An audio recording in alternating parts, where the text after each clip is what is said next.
बिस्मिल्लाहिर्रहमानिर्रहीम। अस्सलाम वालेकुम पाकिस्तान। मैं हूं हैदर मेहदी और मेरा प्रोग्राम देखने का बहुत बहुत शुक्रिया। नाज़रीन, पाकिस्तान में और दीगर ममालिक में देखने का बहुत बहुत शुक्रिया। मेरे आज ख़ास एक मेहमान हैं जो कि बड़े शोला बयान हैं। मुझे एक वो जो कहते हैं ना कि अगर ढूंढो तो हीरे आपको मिल जाते हैं, तो एक कि मुझे हीरे मिले। जनाब, मैं आपका तारुफ कराना चाहता हूँ एडवोकेट सुप्रीम कोर्ट जनाब आफ्ताब अहमद बाजवा साहब। बाजवा साहब, वेलकम टू द प्रोग्राम। जी, thank you for calling sir. जनाब बिल्कुल, बड़ी मेहरबानी जनाब। मैं आफ्ताब साहब की बहुत ही इंटरेस्टिंग एक बैकग्राउंड है, वो मैं खैर कुछ तो इनसे सुनेंगे, कुछ मैं आपको बताता हूँ। ये वाहिद हिस्ट्री है लॉयर्स की, बार की और बेंच की हिस्ट्री में। ये वाहिद ओहदेदार हैं सुप्रीम कोर्ट बार एसोसिएशन के, सेक्रेटरी इलेक्ट हुए थे जो ना हामिद खान ग्रुप के थे, ना अस्मा जहांगीर ग्रुप के थे, ना किसी सियासी पार्टी से इनका कोई ताल्लुक था।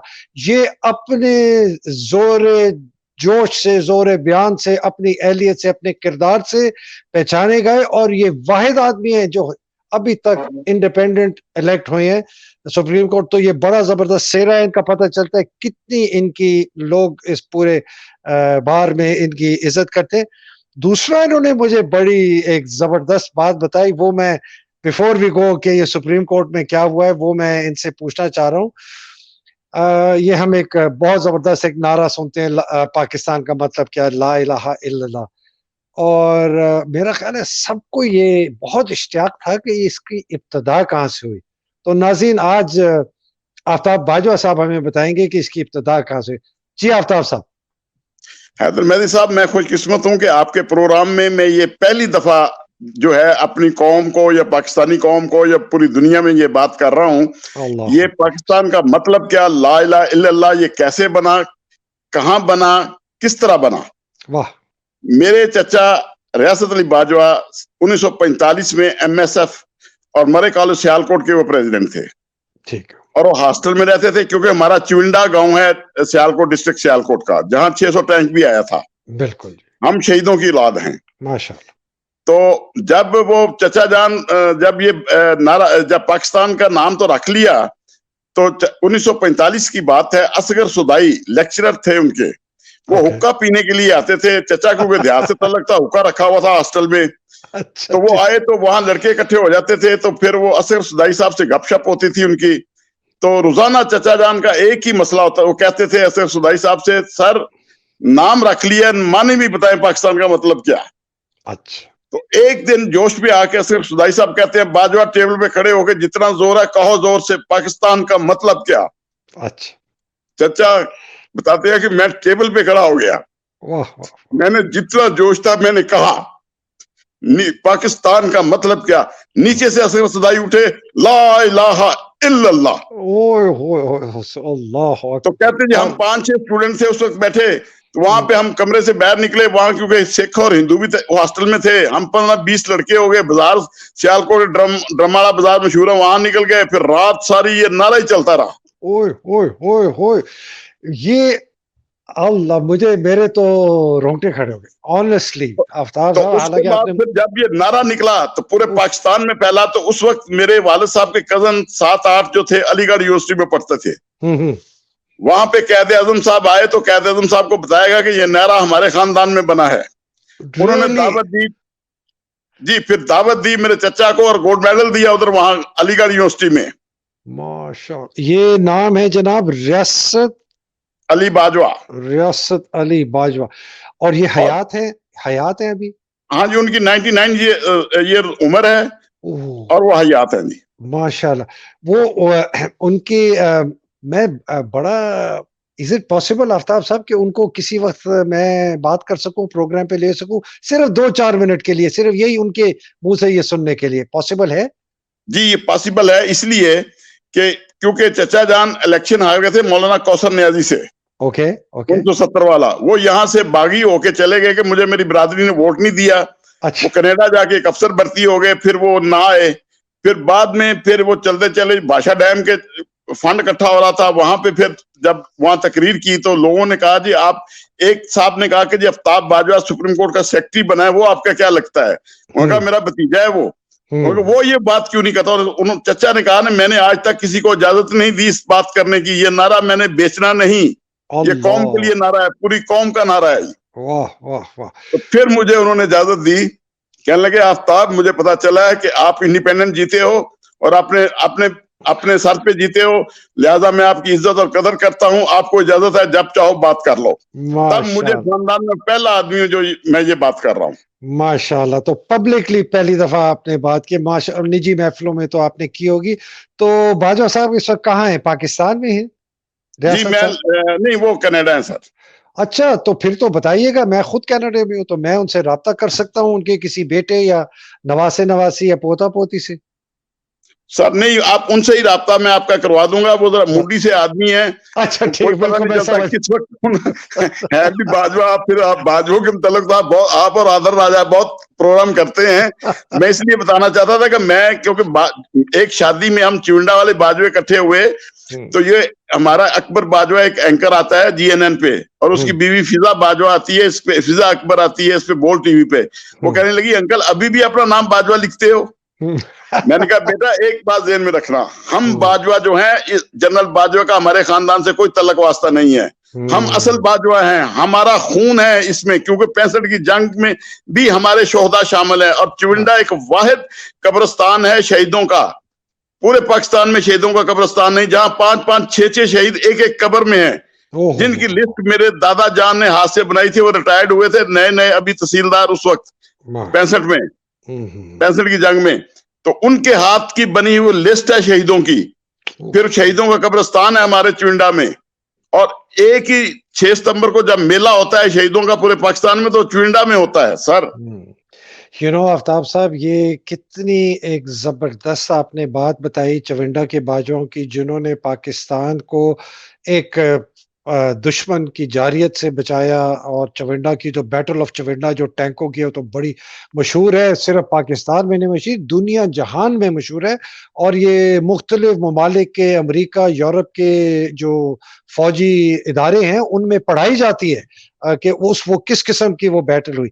एक जगह वो बाजवे और एक जगह ये कमर बाजवा। तो एक आदमी की देखें, एक आदमी के हरकतों से एक पूरा नाम जो है, मतलब ये तो नहीं कहना चाहिए बदनाम हुआ, लेकिन उसके ऊपर कितनी ज्यादा एक एक एक काली एक चीज आई है। बड़ा अफसोस होता है ऑनेस्टली। मैं एक बात और कर, जब मैं सेक्रेटरी था तो ये जनरल साहब नए नए जनरल बने थे 2017 में।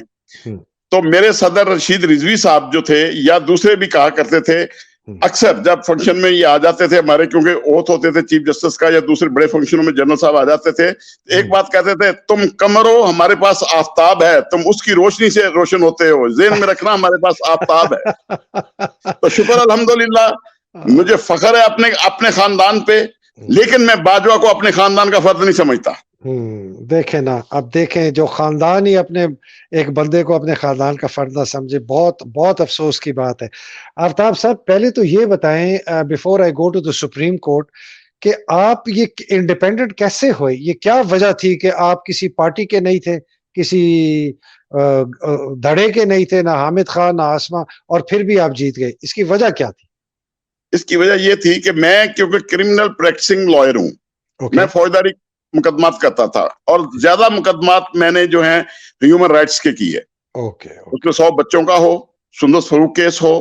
ये भी आज को बताता चलो, इमरान खान पहली दफा जब अदालत आया तो मेरे ही केस में आया था 96-7 में, सुंदस केस में शहादत देने के लिए। अच्छा, ओके। ये तो सुंदस 100 केस बच्चों क्या का था? केस किया, जैनब केस किया, सुभाष जी को डिस्क्वालीफाई 2008 में मैंने करवाया था सब्जादार कत्ल केस में। और बहुत बड़े बड़े केस जो थे मैंने यहाँ किए, जिसकी वजह से मेरी अपनी पूरे पाकिस्तान में हमारी, क्योंकि रिपोर्ट्स होती हैं, जजमेंट्स जो हैं पीएलडी में पब्लिश होती हैं, सुप्रीम कोर्ट मंथली रिव्यू में पब्लिश होती हैं, जिनको पढ़ के वकला मुझे, मेरी जजमेंट्स को पढ़ के मुझे पहचानते थे। अच्छा अच्छा अच्छा, मैं समझ। 2200 वकील है जो हमारा सुप्रीम कोर्ट का है उस वक्त, जिन्होंने मुझे इलेक्ट किया। और मैं फख्र से कह सकता हूं कि मैं अपनी वकालत और अपनी मेहनत और अल्लाह ताला और मेरी माँ की दुआ से मैं ये इलेक्शन जीता था। क्या बात, अल्लाह, इलाही आमीन, इलाही आमीन, इलाही आमीन। बहुत खुश हुई, बहुत खुश हुई सुन के, बहुत खुश हुई। बिकॉज एक मैंने बहुत, मेरी एक ख्वाहिश है कि कोई हमें एक ऐसे वकील मिले आप जैसे, जो हमें बता सकें कि ये जो रिफॉर्म है ना, अदलिया का, जुडिशरी का, ये कैसे होना चाहिए, उस पे भी बात करेंगे किसी अगली नशिस्त में। आबिद साकी को भी मैंने कहा हुआ है, उन्होंने भी कहा है कि वो भी कुछ लेके आएंगे इस पे। तो शायद मैं इस पे भी थोड़ी सी इस नशिस्त में भी बात करूं, लेकिन पहले सुप्रीम कोर्ट। आफ्ताब साहब, ये जो सुप्रीम कोर्ट का 7 पेज का जजमेंट है, इसको आप कैसे देखते हैं? सर मैं एक गुजारिश करूं, ये 2 दिन से यहाँ बड़े सारे र्यूमर चल रहे थे कि जी ये आर्मी के 3 बड़े अफसर आए हैं सुप्रीम कोर्ट के अंदर, चीफ जस्टिस को, तीनों जजों को मिले हैं। अब तो बात ही बदल गई। वो मूंछों वाला जो कातिल है राणा सनाउल्लाह, किस किस तरह की वो बातें कर रहा था मेरी अदालतों के बारे में, मेरे जजों के बारे में। हम नहीं मानते, हम नहीं 14 को इलेक्शन होने देंगे। देखें कौन सा 14 मई। खुदा के लिए अल्लाह की लाठी जो, मैं मेरी साहब एक बात जरूर कहूंगा, अल्लाह ताला नीचे आके किसी को नहीं मारता, सिर्फ वो बंदे की मत ही मारता है। सही। ये 3 अफसर जो फौजी आए थे सुप्रीम कोर्ट में, और मैं चीफ जस्टिस साहब को सलाम पेश करता हूं कि उन्होंने उनको वेलकम किया और उनकी बात सुनी। आज कोर्ट के अंदर ओपन उन्होंने कहा है, काश ये 3 अफसर आज मेरे सामने यहां आके मेरे पास पेश होते और यहां कौन को पता चलता कि मैंने इनको क्या कहा और इन्होंने मुझे क्या कहा। ये बहुत बड़ी जुर्रत की बात है। मैं उमर अफ्ताब बंदयाल साहब को सलाम पेश करता हूं। और जब ये बात उन्होंने की तो वहां पे सन्नाटा छा गया था सुप्रीम कोर्ट के अंदर। आज पता चला कि हमने 2007 की जो एक तहरीक चलाई थी रूल ऑफ लॉ के लिए, आप सहाफियों और वकला ने जिस तरह अपनी जानों की कुर्बानियां भी दी, और हमने उस तहरीक में कामयाबी हासिल की और एक डिक्टेटर से टकरा के उसको शिकस्त दी। ये कौन लोग होते हैं, ये नून लीग वाले, पीडीएम वाले? इनको हम वकील क्या समझते हैं? कुछ भी औकात नहीं है इन लोगों की। हम वकील वो तहरीक ना चलाते तो ये तो बाहर बैठे थे सारे मुल्क से, मजाक जमहूरियत बना रहे थे। जो वो कहते हैं मिसाक जमहूरियत, हम उसको मजाक जमहूरियत कहते हैं। मुल्क का बेड़ा गर्क किया है। तो वो ये तो सारे भगौड़े हैं सियासतदान, इनकी औकात तो इतनी है। ये तो जो है चलते फिरते फौजियों के आगे पीछे, जो मैं अब क्या इनको कहूं, अच्छा नहीं लगता। ये इस काबिल नहीं है इस मुल्क में। ये सियासतदान हमारे जो हैं मौजूदा सियासतदान, ये करप्ट पार्लियामेंटेरियन की वजह से आज मुल्क की ये हालत हुई है। आफ्ताब साहब, बिल्कुल जो आप कहते हैं ना, आगे पीछे फिरते। मैं बाजवा को मिला था, आपका जाली बाजवे को मिला था मैं 2019 में। उसमें ना वो उसी जो कुर्सियां आप देखते हैं उसके दफ्तर में जो होती हैं 2, एक पे मैं था, एक में वो था। तो मुझे कहता है कि सर, ये शहबाज शरीफ जहां जिसे तुसी बैठे हो ना, पंजाबी में, कभी पंजाबी में बोलता था, कभी जैसे तुसी बैठे हो ना, ये यहाँ बैठता होता था, रोज बैठा होता था। और मुझे कहता था कि सर, आप भाई नू जेल ही रहन दो, भाईजान मतलब नवाज शरीफ। उस वक्त नवाज शरीफ अभी तक गया नहीं, कि नवाज शरीफ को जेल में ही रखो, पार्टी मैं संभाल लियांगा, बाकी सारा मैं संभाल जाऊंगा। और बड़ी उसने हकारत से मुझे बताया, मतलब कि ये शहबाज शरीफ कितना ढक्कन आदमी है। तो खैर, मिला हुआ अंदर था उनसे, वो तो हमें बातें पता था। अच्छा सर, जजमेंट पे आ जाए। अता बंदयाल साहब की जो ये बहादुरी और दिलेरी, इसलिए कि आप सोचें, उन्होंने पाकिस्तान की सबसे ताकतवर, सबसे बड़े बदमाश से टक्कर ली है। तो अब ये कैसे ले ली उन्होंने? सर आपको थोड़ा याद करा दूं, कुछ दिन पहले हमारी एक गोल मेज कॉन्फ्रेंस चौधरी इत्तेजाज हसन साहब की सरबराही में हुई थी। बिल्कुल याद है जी। उसमें हम सीनियर लॉयर्स थे। आप भी थे उसमें? जी मैं मौजूद था जी। बिल्कुल, मुझे बतौर मेहमान बुलाया था। मैं शुक्र अदा करता हूँ इत्तेजाज साहब का, ख्वाजा तारक रहीम का और लतीफ खोसा साहब का, और उन्होंने इज्जत भी दी मुझे। हमने तकरीर भी की वहां पे। फिर मैंने जो वहां पे एक बात की, वो आपके प्रोग्राम में करता चलूं कि जिस वक्त वो कार्रवाई सुप्रीम कोर्ट की हो रही थी तो 5 जज थे। 3 दिन हेयरिंग होती रही, 5 जजों ने फैसला सुनाया, 5 जजों ने दस्तखत किए। वजीर कानून आजमगीर तारड़ बाहर आके प्रेस में कह रहा है कि जनाब ये 7 जजों का फैसला है, 5 का नहीं। ये वजीर कानून अंधा है, काना है, लंगड़ा है, लूला है। जिस पार्लियामेंट के वजीर कानून की ये हालत हो, 5 जज बैठे हैं, उनको 7 गिने, तो उस पार्लियामेंट का क्या हालत होगी बाकी मेंबरान की। तो ये हमारे मुल्क को चलाने वाले ये लोग हैं अब। तो जिसपे फिर मैंने इत्तेजाज हसन साहब ने कहा, बाजवा साहब हम आपको सलूट करते हैं कि आपने हमें कम से कम एक बंदे की असलियत। मैं कह, इन तारड़ों को मैं जानता हूं, ये वही तारड़ है, अता तारड़ का दादा जो ब्रीफकेस लेके गया था कोयटा। इन्होंने बेड़ा गर्क कर दिया। शायद नून लीग का इतना बेड़ा गर्क ना होता। इस तरह के नालायक इनको जो मिले एडवाइजर, हालांकि अशतर औसाफ और ख्वाजा अरस बहुत बड़े लायर थे, बहुत दूर अंदेश थे और मुल्क का सोचते थे। ये तो लालजी इंसान एक पटवारी का बेटा है और अरबों रुपए का मालिक है। कौन? ये आजम तारड़, ये पटवारी का बेटा कानून जो है। अच्छा अच्छा, मुझे नहीं पता। सर चलिए, अरबों रुपए इसने शो किए हैं पार्लियामेंट का, पार्लियामेंटेरियन बनने के लिए, सेनेटर बनने के लिए। तो इसकी वजह शोहरत क्या है? ये अच्छा लॉयर था? लॉयर ठीक था, लेकिन करप्शन का बादशाह था। ओहो, माल प्रैक्टिस थी इसकी सारी। अच्छा अच्छा, ये मशहूर है लाहौर में। ठीक ठीक। तो ये अब बताएं, ये जजमेंट आ गई अता बदियाल साहब ने, इसने पाकिस्तान का सबसे बड़ा देव जो है उसके सामने आंखें दिखा दी कि मैं नहीं झुकूंगा। 3 बंदे आए थे, सामने आते अच्छा होता, यहीं बात करते, मैं यहीं जवाब देता। अब इससे क्या होगा सर आफ्ताब साहब, आगे हम क्या देख रहे हैं इस जजमेंट के बाद? देखिए, एक लफ्ज है कंटेम्प्ट ऑफ कोर्ट। ठीक, वो तो ये कबीना और वजीर आजम सब कर चुके हैं। ठीक है। और मैं ये समझ रहा हूं कि इसमें राणा सनाउल्लाह और जो ख्वाजा आसफ ने जुबान इस्तेमाल की है, उनको हो सकता है 6-6 माह सजा हो जाए, बाकियों को till rising of the court होगी। ओके, ये तो तयशुदा है। अब बात इससे आगे निकल चुकी है। ये मनी बिल जो इन्होंने मंजूर नहीं किया, ठीक, ये कानून के अंदर लिखा हुआ है, अगर मनी बिल मंजूर नहीं हुआ तो वो हुकूमत जो है, इसका मतलब है अपना एतमाद खो चुकी है। बिल्कुल बिल्कुल, वो वोट ऑफ नो कॉन्फिडेंस के तरीके, यही बात ऑर्डर में लिखी है उन्होंने। इसकी वजाहत मांगी है सुप्रीम कोर्ट ने उनसे। और मैं कहता हूं कि आज उमर अताब बंदयाल साहब ने एक बहुत बड़ा फैसला किया। एक मौका फिर इन सियासतदानों को दिया है, जो बेवकूफ लोग हैं उनको एक कहा है कि आए, आपको एक मौका और दे रहा हूं, फिर बैठ के आपस में कुछ कर लो, हम गुंजाइश निकालेंगे आपके लिए, वरना नतायज के लिए तैयार हो जाओ। इतनी बड़ी बात उनका कह देना ओपन कोर्ट। मैं कहता हूं कभी आज तक मैंने किसी चीफ जस्टिस को ऐसी बात कहते नहीं सुना। तो ये 3 चीजें आपने कही है कि कंटेम्प्ट की बात हो गई और राणा सना और ख्वाजा आसिफ को कैद की भी। दूसरी बात आपने की मनी बिल की कि जी वोट ऑफ नो कॉन्फिडेंस है, और इसके तो फिर हमें बताएं कि इसका मतलब है आपके हुकूमत के पास वो मेजॉरिटी नहीं।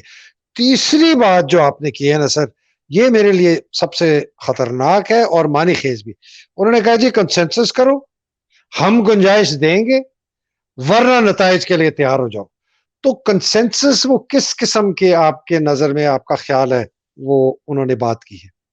सर उन्होंने एक मौका दिया है सियासतदानों को कि बैठ के आपस में तय कर लो, क्योंकि कौमी असम्बली का इलेक्शन, सिंध और बलूचिस्तान असम्बली भी डिजॉल्व होनी है। वो डिजॉल्व होंगी तो उनके इलेक्शन होंगे। और सुप्रीम कोर्ट का जो आज का जो सारी सिनेरियो जो देखें अगर, तो वो नजर यही आ रहा है कि वो भी चाहते हैं एक ही दिन इलेक्शन हो। वो जो एक पिटीशन लाई गई है, पहले तो वजीर जो दाखिला की तरफ से एक आई, मैं कहते ये इलेक्शन एक दिन में कराए जाएं। एक कॉन्स्टिट्यूशन पिटीशन भी फाइल की शाह खावर साहब ने एक शहरी के हवाले से, जिस पे ऑर्डर किया उन्होंने कि जनाब तमाम सियासी जमातों को हम एक मौका दे रहे हैं कि वो बैठ के आपस में तय कर लें।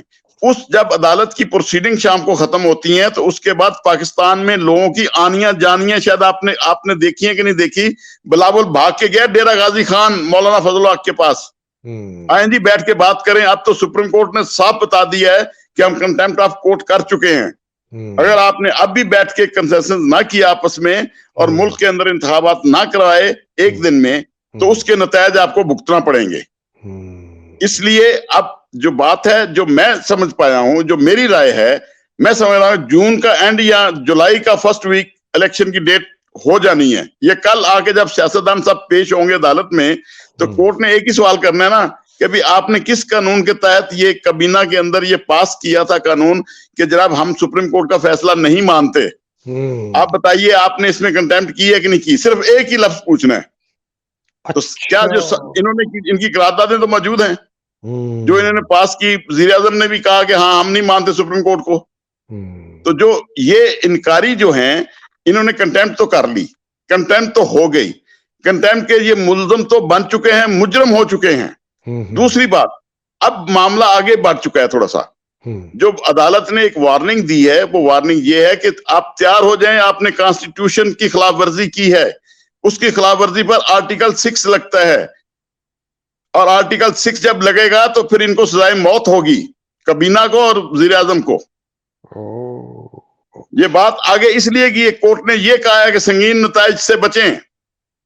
तो ये तो बाजवा आफ्ताब साहब, ये तो जो हम तो खैर अपने शोज वगैरह में आर्टिकल 6 कहते थे, लोग भी कहते थे, लेकिन अब तो हम ये बड़ी एक रियलिटी होते हुए नजर आ रही है कि कोर्ट ने भी अपने अल्फाजों में क्लियर इशारा दे दिया है कि कंटेम्प्ट हो गई है, और कंटेम्प्ट अगर आप लोगों ने कंटेम्प्ट नहीं मानी तो इसके साथ आर्टिकल 6 होगा, और अगर आर्टिकल 6 हुआ और उसको हमने लागू किया तो ये जनाब आप सब लोग जो है you are guilty of contempt. ये आप कह रहे हैं ना जी? गिल्टी ऑफ कंटेम्प्ट, और जो इन्होंने आईने पाकिस्तान की खिलाफ वर्जी की है उसके भी है मुलजम। So guilty of contempt, article 6 death sentence. तो बाजा साहब ये तो बहुत भारी किस्म की बात अब हो गई है। तो कल जब ये बुलाया है इनको तो उन्होंने आके पहले एक्सप्लेन करना है कि आपने ये कहा है कि आपको हमारे फैसले नहीं मंजूर, एक तो ये इसलिए बुलाया उन्हें? सर नहीं, उन्होंने बुलाया इसलिए कि आप बताइए, आपने आपस में बैठ के कोई कंसेंसस किया है, आप आपस में कोई इत्तेफाक किया है कि इलेक्शन जो है पूरे मुल्क के एक ही दिन करवाने और कब करवाने हैं? इस पे बताइए। ओके ठीक। जब ये प्रोसीडिंग्स होती हैं कोर्ट की, उसमें फिर आगे से बात चलती फिर चलती जाती है। जब वो कह देंगे हाँ जी हमने कर लिया कंसेंसस और तारीख फलां तारीख पे हम मुत्फिक हो गए हैं, तो ठीक। अगर कहेंगे नहीं तो कहेंगे अच्छा तैयार हो जाएं, फिर आपने ये बातें भी की हैं, ये भी तो खिलाफ कानून है, आपने तौहीन अदालत भी की है, आपने आइन की वायलेशन भी की है। 190 जो है आर्टिकल, उसकी वाज़ेह वायलेशन है कि जो सुप्रीम कोर्ट ऑर्डर करेगी ये सारे अदारे उसको मानेंगे। आपने ये भी नहीं माना, सुप्रीम कोर्ट का हुक्म भी नहीं माना, आइन की भी खिलाफ वर्जी किए जा रहे हैं, तो क्यों ना आपके खिलाफ कार्रवाई की जाए। जबरदस्त। और ये पिटीशन शाह खाबर वाली पिटीशन है? जी जी। अच्छा ठीक है। तो अब इसके ऊपर आते हैं कि वो कहते हैं जी हमने कंसेंसस नहीं है। मैं आपसे एक थोड़ी प्रोजेक्शन लेना चाह रहा हूं। पार्टियां आगे कहती हैं जी हमारा तो कंसेशन ही है, हम जी आपको देते हैं ये इख्तियार कि आप एक दिन बता दें जिस दिन पे आप हैं, आप भी मजबूरियां समझ लें, सबकी हुकूमत की समझ लें, डिफेंस की समझ लें, फलाने की समझ लें, हम आपको इख्तियार देते हैं। ये कह सकती है पार्टियां? नहीं, मैं गुजारिश करूंगा, आज सुप्रीम कोर्ट ने वाज़ेह अल्फाज में कह दिया इलेक्शन तो 14 मई को होने ही होने हैं पंजाब के। ठीक है। दूसरी बात, अगर वो ये कहेंगे जी हमारा इत्तेफाक नहीं हुआ, क्योंकि इत्तेफाक के लिए जरूरी है असम्बली डिजॉल्व होना, कौमी असम्बली, सिंध असम्बली और बलोचिस्तान असम्बली, ये डिजॉल्व होंगे तो फिर ही एक दिन बाकी इलेक्शन ही होंगे ना। लेकिन मैं हैदर साहब आपको बताता चलूं, जो पीछे खिलाड़ी गेम खेल रहे हैं उन्होंने बहुत बड़ी गेम एक खेली है। उन्होंने देखे इलेक्शन कमीशन को फारग करना है, वफाकी हुकूमत को बार बार कहा है कि एक दिन इलेक्शन करवा लो, वो नहीं माने, उनको फारग करना है। सुप्रीम कोर्ट में जो है मोहतरम काजी साहब हमारे जो जज हैं, जो अपने इख्तियारात से तजावुज कर चुके कई दफा, उनके साथ दो चार पांच जज हैं, उनको भी साथ फारग करने के लिए ये सारी हो रही है प्रैक्टिस, जितनी भी चल रही है, सब कुछ हो रहा है, प्रोसीजर, ये सब वो कुछ हो रहा है। मेरी राय में मैं ये समझता हूं कि ये सारे गिल्टी हैं, और एक ही स्ट्रोक में देखें, आपका इलेक्शन कमीशन, उसको कहा गया इलेक्शन करवाओ, उसने नहीं करवाया, उसने डेट दे दी 8 अक्टूबर की। वो कौन होता है डेट देने वाला? या तो सुप्रीम कोर्ट से रिव्यू करता जी ये मजबूरियां हैं, उसने कंटेम्प्ट की। दूसरी बात, जो अब कौमी असम्बली से जो बजा के bill pass, money bill pass नहीं हुआ, वो नहीं पास हुआ, सुप्रीम कोर्ट के बाद तौहीन की गई पार्लियामेंट के अंदर तकरीरें करके, और राना सनाउल्लाह क्या कहता रहा, और बाहर भी और अंदर भी। और यहां तक इंतहाई अफसोस के साथ एक चोर डाकू सजा याफ्ता जो मुल्क से बाहर बैठा है, वो कह रहा है कि वो 3 जजों ने फैसला दिया, हम उनके खिलाफ रेफरेंस फाइल करेंगे। अब चोर डाकू भी जजों के खिलाफ रेफरेंस फाइल करेंगे।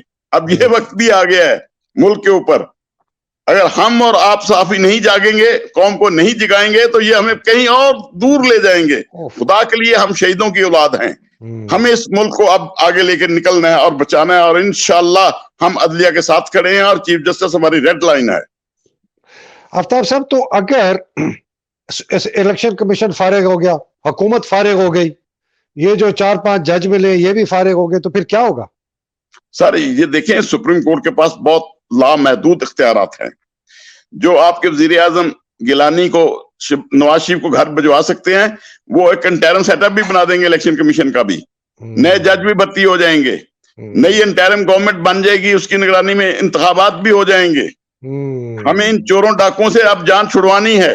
अब नैब के कवानीन में 50 करोड़ तक करप्शन कर लो, करप्शन ही नहीं है। प्यारे रसूल मोहम्मद सल्लल्लाहु अलैहि वसल्लम ने फरमाया था, अगर मेरी फातिमा अगर चोरी करती तो मैं उसके हाथ काटने का हुक्म दे देता। ये 50 करोड़ तक कहते हैं चोरी कर लो। हद हो गई है इस मुल्क के साथ, खिलवाड़ हो रहा है सर। तो लेकिन डोरे तो कहीं और से चल रहे हैं ना आफ्ताब भाई। सर जो डोरे चल रहे हैं, मैं एक चीज बता दूं, ये बाजवा बाकियात हैं, उनका वक्त भी आ गया है। चाहे वो डर्टी हैरी हो या लाहौर वाला डर्टी हैरी हो, ये सब इंशाल्लाह गिरफ्त में आ रहे हैं और आने वाले हैं। और इंशाल्लाह आने वाला वक्त जो है हम पाकिस्तानियों का है।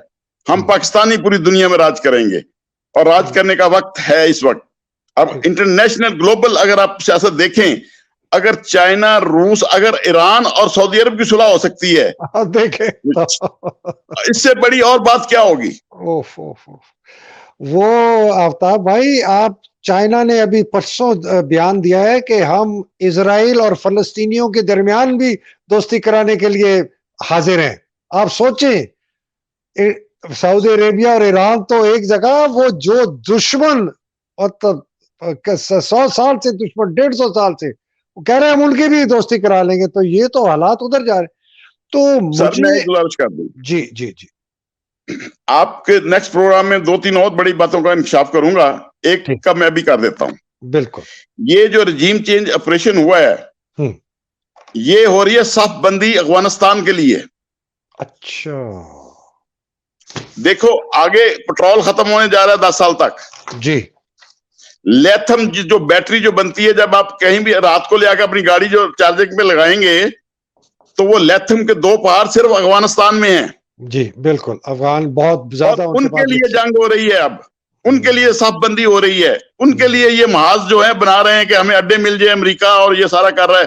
दूसरी तरफ चीन और रशिया इस पे डटे हुए हैं। उन्होंने देखें, आप इस बात का भी देख लें, बाइडेन आया था सऊदी अरब में, उसका इस्तकबाल कैसे हुआ, चाइनीज सदर गया तो कैसे इस्तकबाल हुआ। इससे ही अंदाजा लगा लें कि सियासत किस तरफ जा रही है। सियासत चेंज बिल्कुल तब्दील होगी, बिल्कुल तब्दील होगी। आफ्ताब साहब, ये जो डोरे खींचने वाले हैं ना, मैं इसलिए कह रहा हूँ, आप पाकिस्तान में, मैं बाहर हूं, तो मैं नहीं चाहता कि आप किसी किस्म की मुसीबत में आ जाए। लेकिन व्यू उधर ये है, वो कहते हैं ना, व्यू फ्रॉम द हिल, पहाड़ी के ऊपर से एक जाविया ये है कि हमें पता है पाकिस्तान के लिए बेहतर क्या है, आप लोगों को नहीं पता। पाकिस्तान की बेहतरी अमेरिका के साथ इलाक में है, इसलिए कि हमारे, वो बहुत बड़ी ताकत है, हम उनके साथ लड़ नहीं सकते और हमने उनके साथ मिल के आगे चलना है। ये पहाड़ी के ऊपर जो बैठे, चोटी पे बैठे वाले लोग हैं ना, ये उनकी सोच है। ये मैं आपको अंदर की बात बता रहा हूं। और उन्होंने अपने जो सीनियर इनसे लोग थे, जो अब छोड़ चुके हैं इदारे को, उनको कहते हैं आप लोगों को अब कुछ नहीं पता, आप जिस वक्त फौज में थे वो कुछ और थी, अभी बहुत बड़ी दुनिया की गेम है, वो सिर्फ हमें समझ आती है। सर दुनिया की गेम जो है, मैं जो समझ पा रहा हूं इस वक्त जो है, वो उसका मरकज और महवर पाकिस्तान है। अल्लाह अकबर। इसी पाकिस्तान जो हम एटमी कुव्वत हैं, मैं डॉक्टर कदीर के एजेंट का मैं वकील रहा हूं और डॉक्टर कदीर का जो एजेंट है उसने मुझे जो बात बताई थी, एक ही कही थी, बाजवा जब भी जनरल ज़िया का कोई बेटा या कोई बच्चा सामने आ जाए उसको सलूट करना है। मैंने पूछा वो क्यों? कहता बाजवा, फिर पूरी हिस्ट्री इंशाल्लाह किसी प्रोग्राम में बताऊंगा, एटम बम के लिए पैसा कहां से किस किस तरह इकट्ठा हुआ। जी जी, और ज़ियाउल हक ने किस तरह पैसा इकट्ठा किया। जरूर, अच्छा बिल्कुल करेंगे, अगली रिशस्त अगले हफ्ते करेंगे, मेरा वादा रहा। बल्कि ये आज क्या दिन है, आज हमारा बुध है। सर आपका ना, अगर आप बुरा ना मनाए, आपको मैं एवरी थर्सडे लिया करूंगा, क्या ख्याल है? ले करें सर, मोस्ट वेलकम। अच्छा, अब बताएं सर, नेक्स्ट स्टेप्स क्या है? अगर अड़ जाते हैं, नहीं मानते, कंटेम्प्ट भी हो जाता है, वो नहीं मानते कंटेम्प्ट, वो कहते हैं हम नहीं जाते घर जी, हम बैठे हैं। इलेक्शन कमीशन कहती है हम नहीं जाते जी, आप जो मर्जी कहते हैं, हम बैठे हैं। फिर क्या होगा सर? हैदर साहब, इस मुल्क के अंदर वकला भी जाग रहे हैं, ये ध्यान में रखिए, वकला जिंदा हैं। ठीक है। आपने हमारा नारा सुना हुआ है ना, वकला जिंदा हैं, वकला जिंदा है। इंशाल्लाह इस मुल्क के लिए जिंदा हैं। इस मुल्क को भी वो वकील ने बनाया, इस मुल्क की तहरीक रूल ऑफ लॉ के लिए चलाने वाले, डिक्टेटर से टकराने वाले भी वकला है। और आइंदा भी इंशाल्लाह ये इलेक्शन कमीशन, ये राणा सनाउल्लाह, ये वफाकी हुकूमत हमारे आगे क्या है? हमारी एक ठोकर है छोटी सी। इंशाल्लाह मैं कुछ बातें नहीं करना चाहता क्योंकि हमारी इनसाइड बहुत सारी मीटिंग्स हो रही हैं सीनियर लॉयर्स की। ठीक है। हम इस बारे में कि हमने इस जो कानून है, जो सुप्रीम कोर्ट की जजमेंट है, इस पे पहले इम्प्लीमेंटेशन करवानी है। उसके लिए हमें जाने भी देनी पड़ी तो हम देंगे। तो बेसिकली फिर आप ये कह रहे हैं आफ्ताब साहब, जो मुझे समझ आई है कि अगर ये आके कल ये फैसला इन्होंने कंसेंसस नहीं दिया तो सुप्रीम कोर्ट कहेगा ठीक है जी, फिर 14 मई को इलेक्शन हो रहे हैं पंजाब के और 28 मई के इलेक्शन हो रहे हैं केपी के। बेसिकली वो तो जजमेंट दे चुके हैं ना, फिर ये होगा जी, यही होगा। और इस पे इम्प्लीमेंटेशन कराने के लिए हम सुप्रीम कोर्ट के साथ होंगे। बस ठीक है। बाकी फिर वो नेशनल असेंबली कब टूटती है और सिंध कब और फलाना कब, वो बाकी बात की बात। नहीं सर, ये कंटेम्प्ट में वैसे ही फारग हो जाए, जब कबीना फारग हो जाए, वजीर आजम फारग हो जाए ना, फिर असेंबली तो फारग है। अच्छा, नहीं तो असेंबली नया प्राइम मिनिस्टर नहीं इलेक्ट कर सकती? सर मेंबर होंगे तो करेंगे ना। अच्छा, वो असेंबली को भी फारिग कर देंगे? बट कबीना 78 मेंबर्स की कबीना है, एक वजीर आजम हो गया, ये 90 तो यही निकल गए, 80-90 तो ये निकल गए, पीछे कौन से रह गए? ठीक है ठीक है ठीक है। तो नेशनल असेंबली भी गई, बाकी रह गए दो। तीन चूहे निकले थे करने के चले शिकार, एक को कर दिया कंटेम्प्ट, बाकी रह गए दो रह गए केपी अपना सॉरी बलूचिस्तान और सिंध। फिर क्या होगा? जी सर, मैं एक गुजारिश करता हूं, जरदारी, नवाज शरीफ और मरियम ने जो गेम खेली है शहबाज शरीफ के साथ, जो इस वक्त इसको यही कह रहे हैं कि डटे रहो डटे रहो डटे रहो, इसको नाहल करवाना चाहते हैं, इसको आउट करना चाहते हैं। जरदारी भी चाहता है ये पंजाब से आउट हो, शहबाज शरीफ उसकी जगह बने, इमरान का मुकाबला वो करे आके, बजाय इसके कि नून लीग करे। असल ये गेम आपको, ये तो आप मेरे साथ इत्तेफाक करेंगे, जिस जमीन ये बड़े सगीर के हम नुमाइंदे हैं, यहाँ बाप ने बेटा इक़्तिदार के लिए कत्ल किया, बेटे ने बाप कत्ल किए। बिल्कुल बिल्कुल। ये नवाज शरीफ और शहबाज शरीफ और मरियम, ये सारे ये भी इसी चक्कर में लगे हुए हैं, एक दूसरे के खिलाफ लगे हुए हैं। जरदारी भी लगा हुआ है, जरदारी बहुत अच्छा खेल रहे हैं इनके साथ, इनको जलीलो ख्वार करेगा वो और मजीद करेगा। ओहो, तो ये फिर अगर हो गया तो ये फिर सिंध की और बलूचिस्तान की असेंबली कैसे डिसॉल्व होगी? सर जब बिलावल की भी छुट्टी होनी है तो सिंध कहाँ रह जाएगा? पार्लियामेंट भी गया।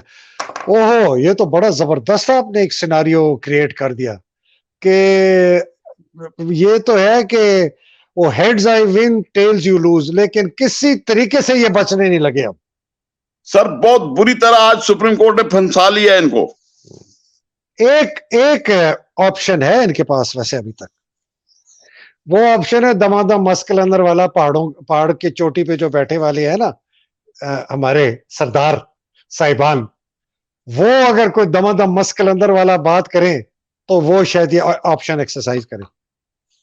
सर इनके पास अब कोई ऑप्शन नहीं है हैदर साहब, एक बात ध्यान में रखिएगा। बस ठीक है, समझ गया। चविंडा के आफ्ताब अहमद बाजवा साहब, क्या बात है, बहुत दिल खुश हुआ, बड़ा ठंडक भी आई। और वो कहते हैं कि वो एक फिल्म थी इंडियन, कहते हैं मुगैम्बो, खुश हुआ। आप बड़ी जबरदस्त, आप तो माशाल्लाह, अल्लाह सुब्हान तआला आपको, आपके अहलो याल को, प्यारों को हिफ्ज़-ओ-मान में रखे। बिल्कुल आप जैसा मैंने बहुत come by the way lawyers देखे जो इतने खुल के बात करते हैं और जो कि इंडिपेंडेंट इलेक्ट हुए हों, किसी ग्रुप के मेंबर ना।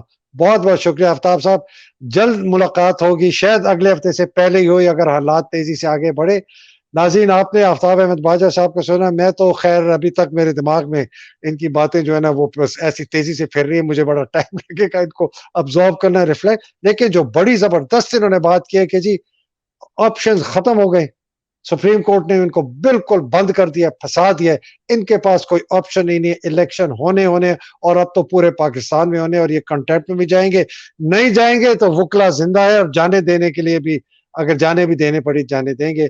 अब तक के लिए नाज़रीन मुझे इजाज़त दिए। अल्लाह सुब्हान तआला आप सबको अपने हिफ्ज़-ओ-मान में रखे, पाकिस्तान को हिफ्ज़-ओ-मान में रखे। आफ्ताब अहमद बाजवा जैसे ज़बरदस्त, दिलदार, दिलेर वकीलों को अपने हिफ्ज़-ओ-मान में रखे। पाकिस्तान ज़िंदाबाद, पाकिस्तान पाइंदाबाद। इलाही आमीन। अस्सलाम वालेकुम, खुदा हाफ़िज़। बहुत शुक्रिया आफ्ताब साहब।